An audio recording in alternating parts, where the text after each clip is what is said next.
Hey friends, this is Derrick Broze with the Conscious Resistance Network, and today we're going to talk about weather modification, specifically hurricane modification.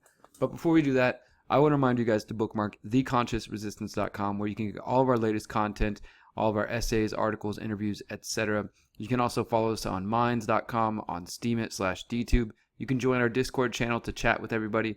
You can get our text list updates so you don't have to rely on Facebook or YouTube or any other platform. You get updates directly to your phone. You can also follow us on BitChute. And if you want to support, you can sign up at patreon.com/DerrickBroze or subscribestar.com/Derrick-Broze. And big thanks to everybody who has supported us in our recent crowdfunding campaign to support the future of the Conscious Resistance Network. One other thing I want to remind you guys before we get to the news is that I have my books all on our website, downloadable for free. This includes the Conscious Resistance Trilogy, Book 1, Book 2, Book 3, and my most recent book, The Holistic Self-Assessment. And I know many of you come here for the journalism, some of you come for the anarchist philosophy and ideas, but at the end of the day, my work is all about solutions. So if you want to do more than just hear about the crazy news in the world and actually see the solutions that I propose on how we can opt out of the systems and create more freedom in our lives, I recommend downloading my books for free.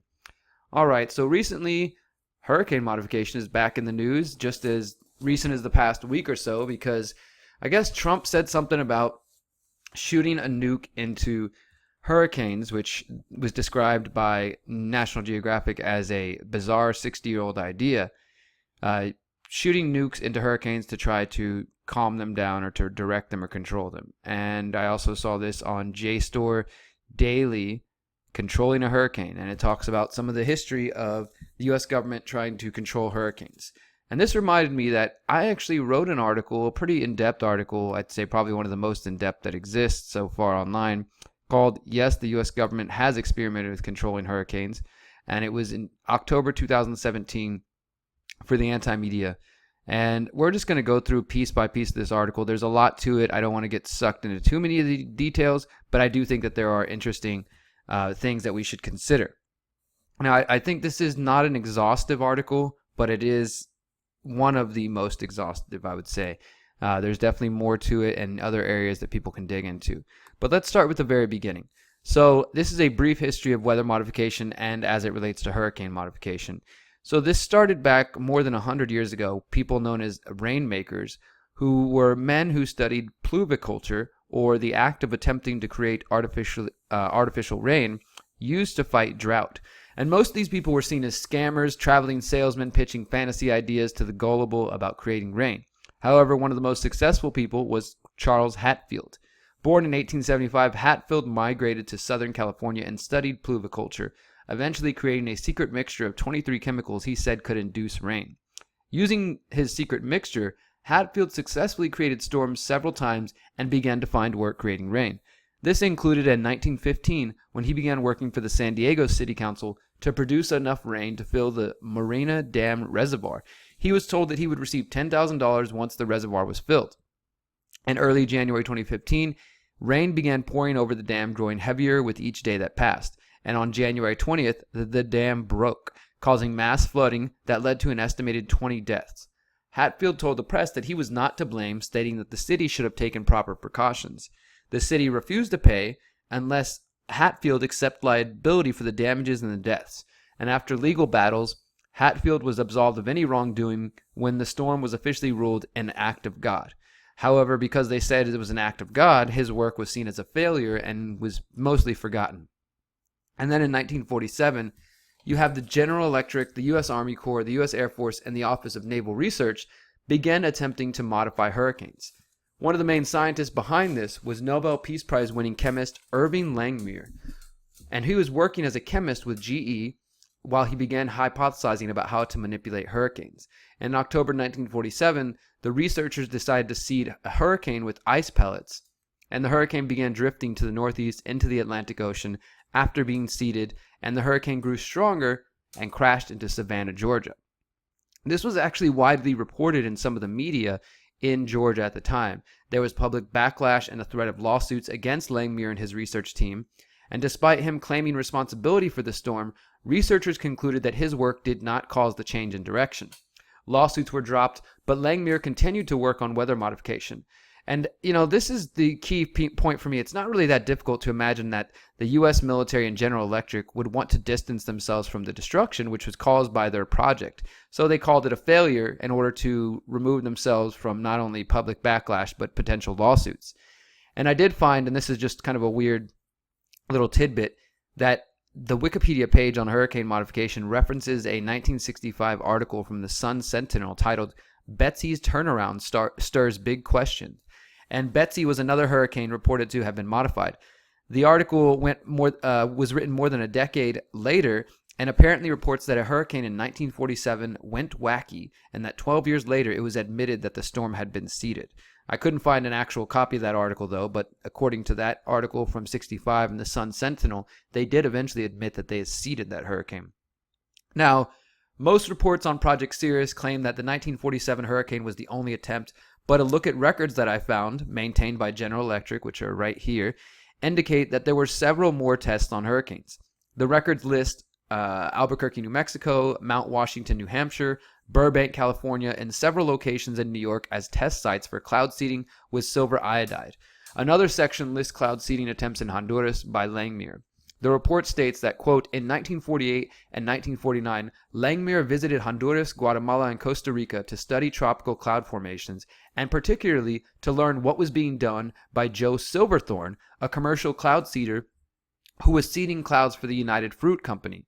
And the work was being done for the purpose of testing out the possibility of controlling rainfall, and particularly in the hope of slowing down wind from thunderstorms, which occasionally destroyed large stands of fruit trees. So this company was already investing and learning about weather modification in 1948 to try to protect their crop.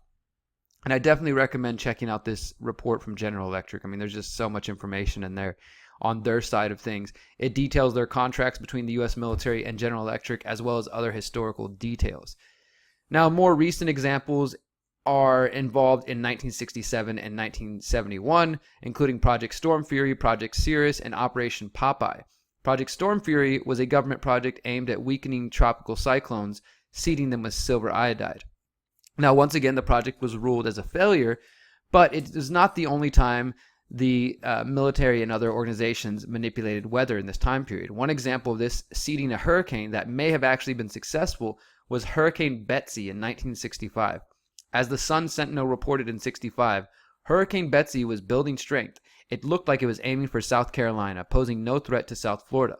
But on September 4th, the storm whirled to a stop about 350 miles east of Jacksonville. When Betsy started moving again, on Sunday she had changed directions. The storm plowed through the Bahamas Monday night and then mauled South Florida a day later. Officially, the U.S. government says Hurricane Betsy was designated to be seeded, but that apparently that decision was changed at the last moment. The National Oceanic and Atmospheric Administration, or NOAA, recalled this apparent seeding on the 50th anniversary. It says, quote, Dr. Joanne Simpson, project director, had ordered the fleet of Navy and Weather Bureau research aircraft to deploy to Puerto Rico on August 28th. Over the next 2 days, the planes monitored the storm's slow progress towards the designated part of the ocean where they planned to carry out the weather modification experiments. But what they basically says, at the last minute, things were changed and that Betsy was moving in a different direction. Says the seeding experiments were called off and a mission changed to a dry run where the same patterns were flown by the planes, but no silver iodide was released into the storm. That's at least what they claim. Unfortunately, they say, no one informed the press, which had been alerted to Storm Fury's seeding intentions. So basically what they say is that the press had already been told we were going to seed the storm, and so they reported that, but they did not get notified that we changed our mind at the last moment, and although the planes flown the same path, they did not seed the storm. And that's just if you want to trust what they say. However, the press and the public blamed the researchers for the 138-mile-an-hour winds and the destruction from Betsy. Congress was skeptical, and until basically things were smoothed over, researchers were not really allowed to go further. Joanne Simpson remembered about this storm fury. She told NASA, quote, I was totally unaware of the level of emotion and hostility that was directed against anything that had to do with cloud seeding. Simpson would go on to work on a cloud seeding project called FACE, the Florida Area Cumulus Experiment, another weather controlling experiment. And with Hurricane Betsy and the other 1947 hurricane, these two situations where cloud seeding was reported to have happened and then you get two disastrous outcomes. But again, in both situations, the scientists claimed no responsibility and no one was held accountable. But is it really that hard to imagine that the U.S. government, as I said, would just back off their statements and claim, well, never mind, we didn't do that actually. We were going to do it, but we decided not to do it. Maybe they're trying to avoid responsibility for property damage and deaths? NOAA says, quote, since no one at Project Storm Fury nor in the Weather Bureau had advised the public or the press that the actual seeding of the storm had been scrubbed, many people believed it had been carried out and the link to its odd path seemed plausible. Although attempts to clarify the facts about Storm Fury and Betsy were made after the fact, the notion of a link persists to the present. Yes, that notion persists because we do know that the United States in 1967, between 1967 and 1972, the military was involved in what is known as Operation Popeye, a now declassified attempt by the U.S. military to try to flood out the Viet Cong on the Ho Chi Minh Trail by extending the monsoon season. This cloud seeding typically involved planes flying overhead and spraying silver iodide into the air, and it was reported that the operations were, quote, tightly controlled by Henry Kissinger, who was serving as Secretary of State at the time. And the reports, though, of the weather modification, it did get to a certain level where people started to question it, enough that in April 1976, the New York Times wrote about the situation and the challenges that weather modification created. The Times wrote, quote, can a nation that tampers with natural balances deny responsibility for what follows? This question, together with recognition that the United States policy condemns warfare aimed at civilians, has prompted Senator Claiborne Pell in 1973 to introduce a resolution for an international treaty to prohibit environmental warfare. The Senate voted 82-10 to approve this resolution, and this treaty is known as the Environmental Modification Treaty, which the United States and other nations have signed on to. As the Times notes, though, unfortunately, it is far weaker than the Senate resolution. For example, it fails to prohibit military research or development of environmental modification techniques, and allows all, quote, peaceful work on such things. So as long as a nation claims they are conducting peaceful weather modification, they are apparently not in violation of that treaty. And of course, there's no way to actually enforce it. Interestingly enough, the New York Times also mentions the Department of Defense's Climate Dynamics Program, which was formerly known as Project Nile Blue. And I found a 1976 report from Milton Lightenberg of the Federation of Scientists where he elaborates on the origins of Nile Blue. He says, quote, beginning in 1961, ARPA, the Advanced Research Project Agency in the U.S. Department of Defense, began funding a project called Nile Blue Climate Modification Research. Now, many of you know ARPA was the predecessor to DARPA, which is the secretive agency within the DoD, which is developing exotic and emerging technologies for the military. A lot of scary and kind of crazy things. So these reports indicate that Project Storm Fury and Project Nile Blue were some of the earliest known military operations conducted in the name of manipulating the weather, including hurricanes. And this scientist Lightenberg also noted two examples of times the U.S. has been accused of using weather modification on other nations. The first one relates to alleged cloud seeding over Cuba in 1969 and 1970, which was apparently done to destroy sugar crops. And in the second case, the director of the Geographical Research Center of the University of Mexico implied that the United States was to blame for the effects of Hurricane Fifi over Honduras in 1974. According to a report from the Naples Daily News on July 15th in 1975, quote, Dr. George Vivo, director of the Geographic Research Center of the University of Mexico, said Monday the United States, quote, artificially detoured the hurricane to Honduras to save Florida's tourist industry. But Neil Frank, director of the National Hurricane Center in Miami, said Monday night U.S. officials did nothing to alter the hurricane's path.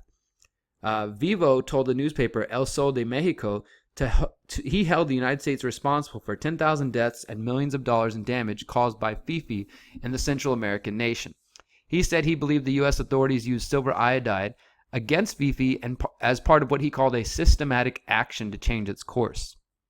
So interesting that there's at least some officials who've been claiming the U.S. is using this.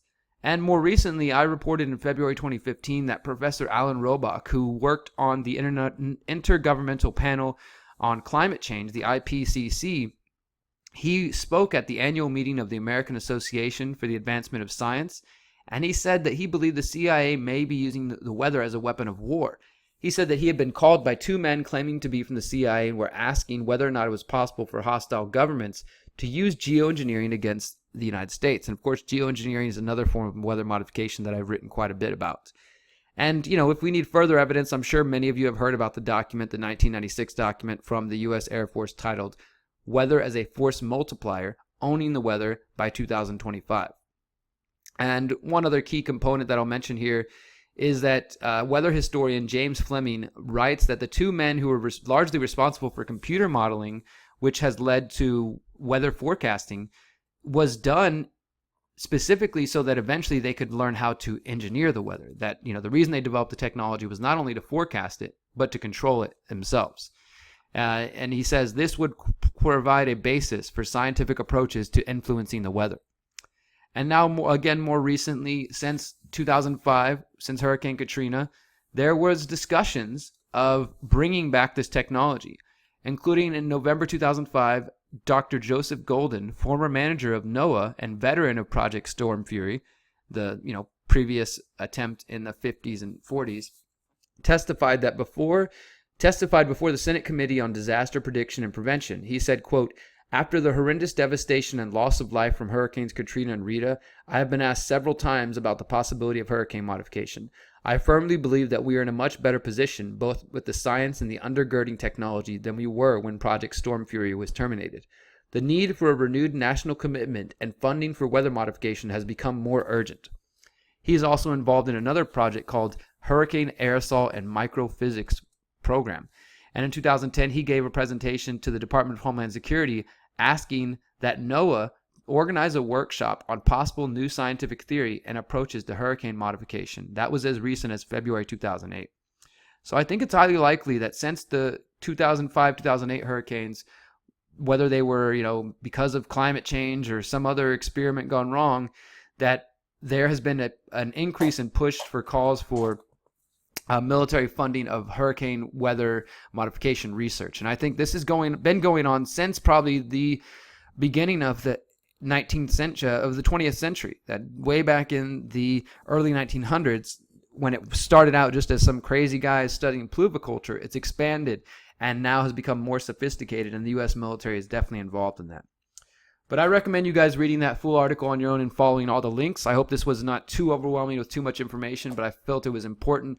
And this is going to be a perennial topic that will continue to come up. There's going to be more and more increase in chaotic weather for one reason or another. And people will say, oh, it's climate change. Other people will say, no, it's engineered by government agencies. But we have to dig. We have to find the truth of the matter. Some are real. Some may be engineered. What I know for sure is that they have a history of doing this kind of technology. So let's continue to look into this, guys. Until next time, remember, you are powerful, you are beautiful, and you are free. Peace.